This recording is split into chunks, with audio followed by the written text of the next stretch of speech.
So, why is it important to have compassion for your partner who's straight? Because it's almost impossible to heal from an affair if you don't. Some people will say, well, the affair victim shouldn't have to have any compassion for the perpetrator of the affair. And I would tell you that if you see your partner as a perpetrator and yourself as a victim, it might be better to leave the relationship than try to make it work out. Because if you're going to see your partner as a perpetrator, then that means you're going to see them as a monster. If you can't have any compassion for them, it's going to be really, really hard to heal from that place.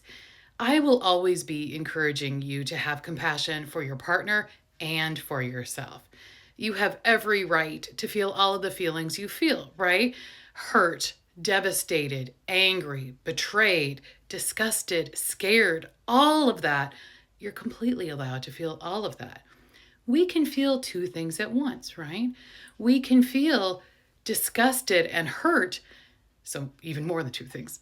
We can feel disgusted and hurt for ourselves, and then we can over here have some compassion. Nobody is saying that it needs to be 50-50.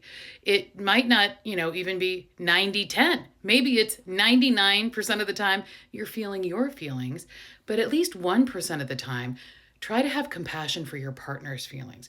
Try to see things through their eyes. Without compassion, you will see your partner as a monster, as a perpetrator. And what I really worry about is that you're always going to see yourself as a victim. I don't want you to stay in the victim room because the affair had nothing to do with you.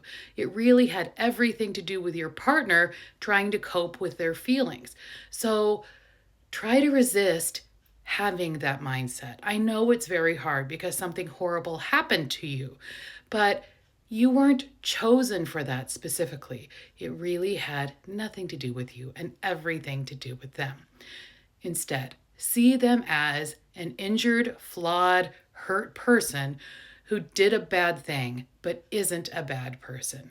If you believe your partner is a bad person, then I don't know how you're going to heal from that place as a couple. Maybe better to leave the relationship. What do you think?